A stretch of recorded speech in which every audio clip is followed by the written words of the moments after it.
Hey, middle schoolers. Welcome. Thanks for tuning in. Tonight, we're going to kick off a 2-week series called Worth It. And next week, we'll look at Easter and the reality of all that Easter means. But tonight I want to take a moment and I want to invite us to consider all that leads up to this week. Because it's easy to want to skip right to Easter, to resurrection and celebration and victory and an empty tomb and all of that. But guys, I would suggest that we shouldn't move too fast. Like, don't rush right to Easter, because I think something powerful happens when we take our time, especially this week leading up to Easter.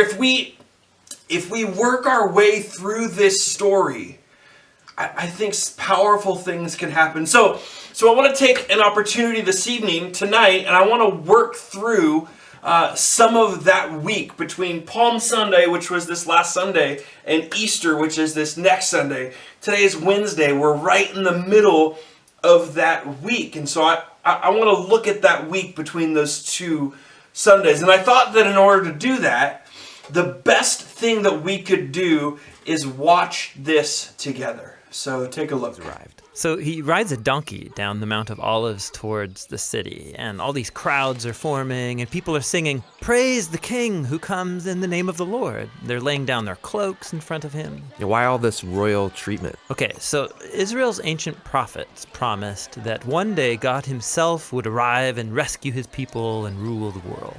Other times, the prophet spoke about a coming king who would ride into Jerusalem to bring justice and peace. So Jesus is activating all these hopes that he's that king, and everyone's ecstatic. Well, not everybody. The religious leaders, they think Jesus is a threat to their power, and so they're not happy. But even more striking, Jesus himself is distraught. He's actually weeping as he rides. Yeah, why? Well, Jesus can see what is coming. He knows that he won't be accepted as Israel's king, and he knows that Israel will keep going down a destructive path, neglecting the poor, stirring up rebellion against their Roman oppressors, and he knows that it will lead to death. It breaks his heart. And it riles him up. The first thing he does in Jerusalem is march into the temple courts, and he drives out the money changers, disrupting the entire sacrificial system. Yeah, he's staging a prophetic protest, and he stands in the center of the courtyard, shouting out words from Israel's ancient prophets. This is supposed to be a place of worship, but you've made it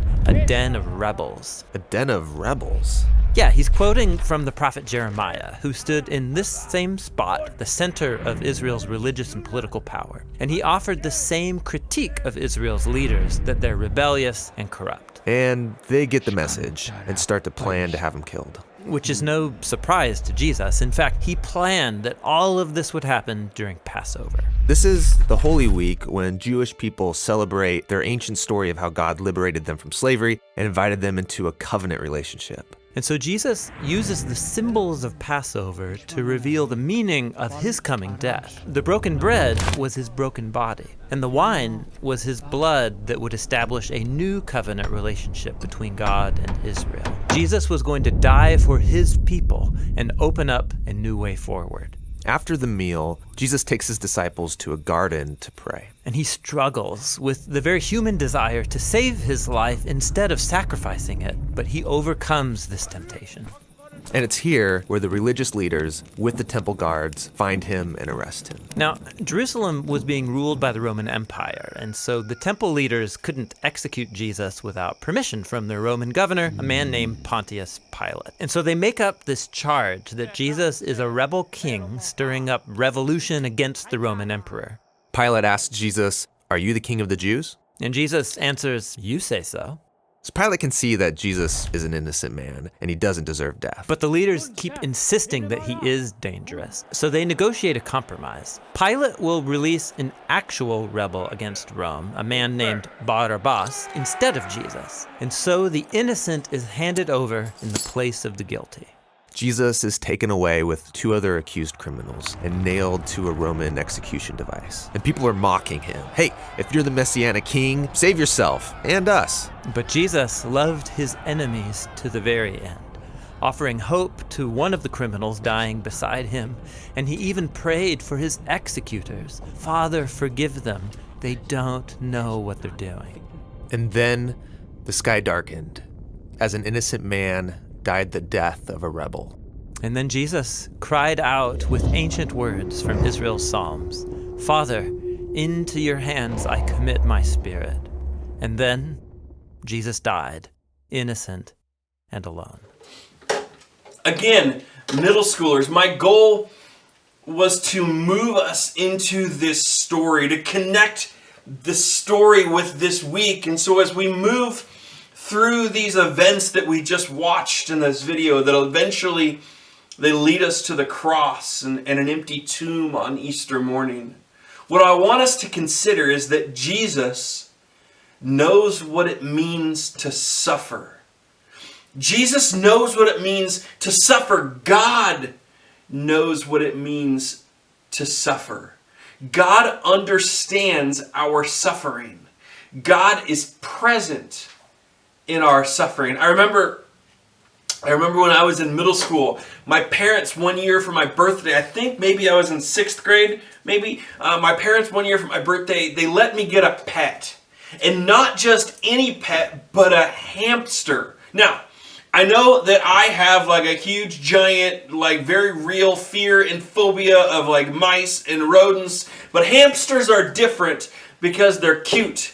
And I can't explain it, that's just the way it is. Hamsters don't count, they're awesome. The rest of rodents should like die.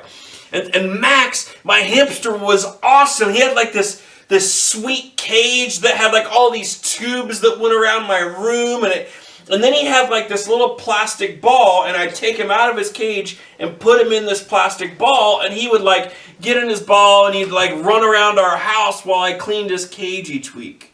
And I remember one week I'm cleaning Max's cage, and I'm not really paying attention to Max. I've had him for a while at this point. He sort of knows the drill. He likes running around in his ball, and so he's in his ball around the house, and I'm cleaning the cage, and all of a sudden I hear thump, thump, thump, thump, thump, thump, thump, thump. And I instantly knew what had happened. Max had fallen down the stairs in his ball. Now, Max the hamster died a few weeks later. We found out from a head concussion. I don't know where the head concussion came from. That's super weird. I just can't figure out where that could have possibly happened. Poor Max was like the coolest pet. He was awesome. And it's weird, like now, like as a 39-year-old, it's weird the stuff that sticks with you.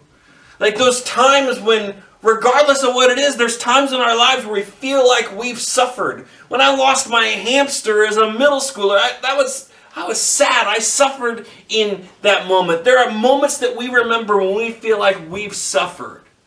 And I think that for a lot of us right now, there's a level of suffering that we're experiencing. Things are not going as planned. The rest of the school year has like been turned on its head, and like until 3 weeks ago, I had like a faint knowledge of what Zoom even was, or Google Classroom or whatever, and now that's where I feel like I spend like all of my time. Like how many of you know exactly what I'm talking about right now? Yeah, there are these moments where we feel like we're suffering, and when we're suffering, we can feel like we're alone. You see, our tendency in the midst of suffering, in the midst of times when we're struggling, whether they're struggles that like we've all been facing the past few weeks, whether like maybe you like really miss your teachers and your classes, and so that's a struggle, or like maybe like you're missing your friends, like something fierce right now. You're missing our times together at youth group on Wednesday nights, or maybe you're in this space where like before all of this went down, like maybe the last interaction you had with one of your friends was like a fight or an argument, and so like there's this tension, like it never got like fixed or resolved, and like maybe you feel like everyone hates you, or maybe you lost someone you love. You see, I would argue that our tendency, sometimes when we're suffering, our tendency is to like turn to God and to get angry and to like shake our fists at the sky and say, God, you don't know what it's like. God, you don't understand. You have no idea, God, what I'm going through. You have no idea how much this hurts, God. But like this week that we're in, Holy Week, that time between Palm Sunday and Easter, this week that we're in, this week that leads up to the resurrection, to Easter, this week is about Jesus who understands that whatever pain or struggles we're experiencing, that we're not alone. Like with all the ways you're feeling, with all the realities of the world, know that Jesus understands exactly what you're going through. And it's worth it. When Jesus stared humiliation and torture and death in the face, he decided that yes, you were worth it. You were worth it, even in the moments when you want nothing to do with him. Middle schoolers' life isn't always easy, especially right now. Following Jesus isn't always easy. And there might be days when you want to give up, but on those days, I hope that you remember that Jesus is with you, that Jesus understands you, and that Jesus can be trusted. Because the Jesus who suffered suffers with you. I miss you, middle schoolers. I look forward to seeing you soon. Have a great rest of your day.